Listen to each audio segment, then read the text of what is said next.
तो अभी भी देर नहीं हुई है। देख, स्त्री का धर्म होता है परिवार को संवारना, परिवार को बांध के रखना, जिसके बिना स्त्री अधूरी रहती है। और गलती तेरी नहीं है, तू थोड़ी भटक गई थी। अरुण बेटा, पूजा की सारी सामग्री आ गई ना? हाँ माँ, सारा सामान आ गया है। वैसे वो महारानी का है, आज घर में पूजा है, कमरे से बाहर निकलेगी कि नहीं? मुझसे मत पूछ अरुण, बेटी नहीं कलंक बन गई है जिंदगी पर। अरे कन्यादान किया था ये सोचकर कि पुण्य मिलेगा, लेकिन ये तो पूरी जिंदगी का पाप। अरे सभी को राधे राधे। अरे चिंगारी बेटे, नमस्ते, आओ अंदर आओ। सुना कि आपने घर में पूजा रखी है, तो बस चढ़ावा के लिए प्रसाद ले आई थी। ये तो बहुत अच्छा किया। और अरुण, काम कैसे चल रहा है? हाँ दीदी, सब अच्छा चल रहा है। रीता नहीं दिखाई दे रही। अब क्या बताऊं चिंगारी बेटी, बेटी के लिए इतना दिल रोता है, क्या बताऊं। धूमधाम से शादी की थी, अब तुम तो समझती हो ना। अरे ब्याही हुई बेटी अगर घर आके बैठ जाए तो माँ बाप का घर तो नरक बन जाता है। बेटी के लिए कोई कमी नहीं छोड़ी। अब पैदा किया है तो जो बन पड़ेगा वो तो करेंगे ना। अब बुरा ना माने तो मैं उससे मिल सकती हूँ क्या? हाँ, वो कमरे में है, मिल लो। मैं आती हूँ जरा। हाँ। वैसे तो सारा सामान आ गया है ना? हाँ माँ, सारा सामान आ गया है। पर आप भी जाके देख लीजिए अंदर। अरे छोड़ना, क्या फायदा बात करने से।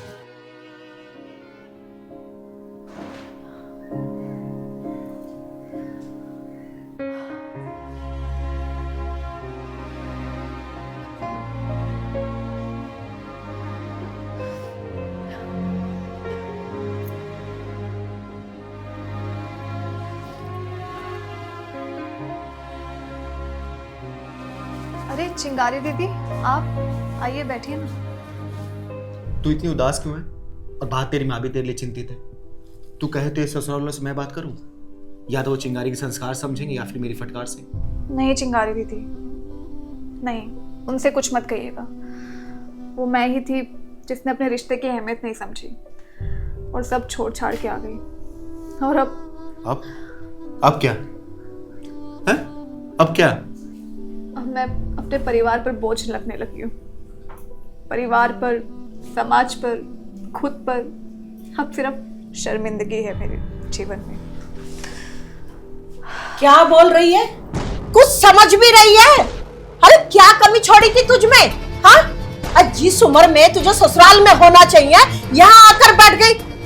अरे चिंगारी बेटी, मुझे तो ऐसा लगता है मेरे ही संस्कारों में कोई कमी थी। हाँ हाँ, आप ही के संस्कारों में कमी थी। माँ, आज घर में पूजा है और पूजा के दिन भी घर में कलेश। अब मैं अच्छे से समझ गया हूँ कि इसके ससुराल वाले से लेने क्यों नहीं आते।